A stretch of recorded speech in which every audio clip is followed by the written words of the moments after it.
Hello, hello. We're going to do chapter 4 and 5 of The Tiger Rising. Sistine was in Rob's 6th grade homeroom class. Mrs. Soames made her stand up and introduce herself. "My name," she said in her gravely voice, "is Sistine Bailey." She stood at the front of the room in her pink dress, and all the kids stared at her with open mouths as if she had just stepped off a spaceship from another planet. Rob looked down at his desk. He knew not to stare at her. He started working on a drawing of the tiger. "What a lovely name," said Mrs. Soames. "Thank you," said Sistine. Patrice Wilkins, who sat in front of Rob, snorted and then giggled and then covered her mouth. "I'm from Philadelphia, Pennsylvania," Sistine said, "home of the Liberty Bell. And I hate the South because the people in it are ignorant. And I'm not staying here in Lister. My father is coming to get me next week." She looked around the room defiantly. "Well," said Mrs. Soames, "thank you very much for introducing yourself, Sistine Bailey. You may take your seat before you put your foot in your mouth any further." The whole class laughed at that. Rob looked up just as Sistine sat down. She glared at him. Then she stuck her tongue out at him.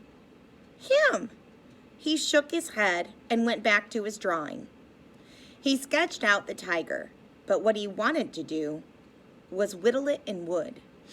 His mother had shown him how to whittle, how to take a piece of wood and make it come alive. She taught him when she was sick. He sat on the edge of the bed and watched her tiny hands closely. "Don't jiggle that bed," his father said. "Your mama's in a lot of pain." "He ain't hurting me, Robert," his mother said. "Don't get all tired out with that wood," his father said. "It's all right," his mother said. "I'm just teaching Rob some things I know."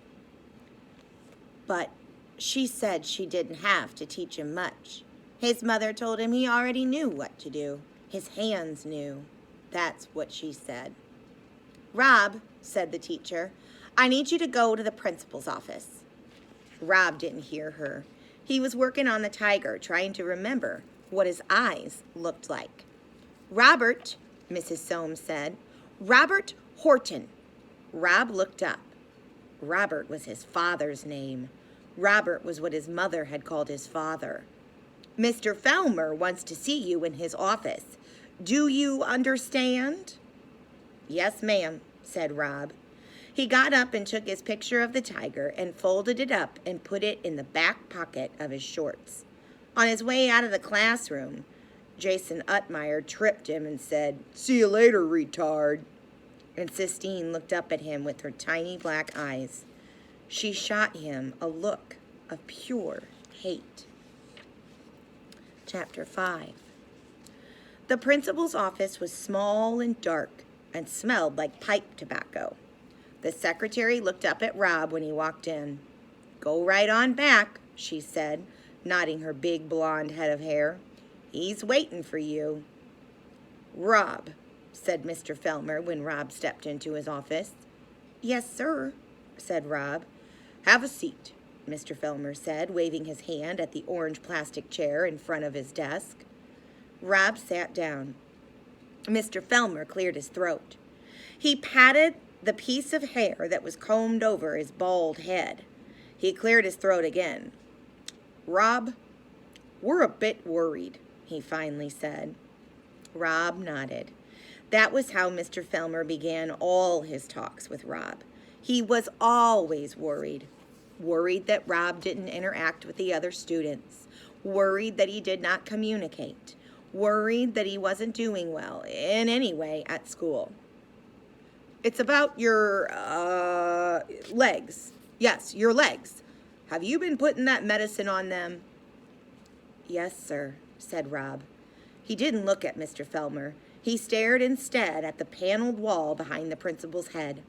It was covered with an astonishing array of framed pieces of paper, certificates and diplomas and thank you letters. May I, look? Asked Mr. Felmer. He got up from his chair and came halfway around his desk and stared at Rob's legs. Well, sir, he said after a minute. He went back behind his desk and sat down. He folded his hands together and cracked his knuckles.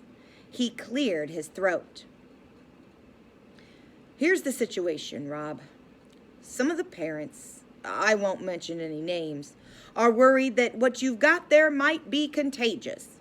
Contagious meaning something that the other students could possibly catch. Mr. Felmer cleared his throat again. He stared at Rob. Tell me the truth, son, he said. Have you been using that medicine you told me about? The stuff that doctor in Jacksonville gave you. Have you been putting that on? Yes, sir, said Rob. Well, said Mr. Felmer, let me tell you what I think. Let me be upfront and honest with you. I think it might be a good idea if we had you stay home for a few days. What we'll do is just give that old medicine more of a chance to kick in. Let it start working its magic on you. And then we'll have you come back to school when your legs have cleared up.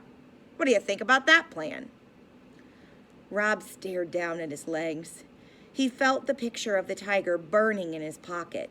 He concentrated on keeping his heart from singing out loud with joy. Yes, sir, he said slowly. That would be all right. That's right, said Mr. Felmer. I thought you would think it's a good plan. I'll tell you what I'll do. I'll write your parents, your father, a note and tell him what's what. He can give me a call if he wants. We can talk about it. Yes, sir, said Rob again. He kept his head down. He was afraid to look up. Mr. Felmer cleared his throat and scratched his head and adjusted his piece of hair, and then started to write. When he was done, he handed the note to Rob.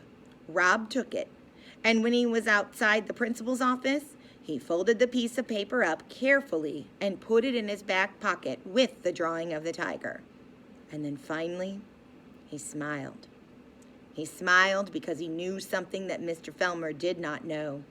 He knew that his legs would never clear up. He was free. That was chapter 4 and 5. We'll see you next time.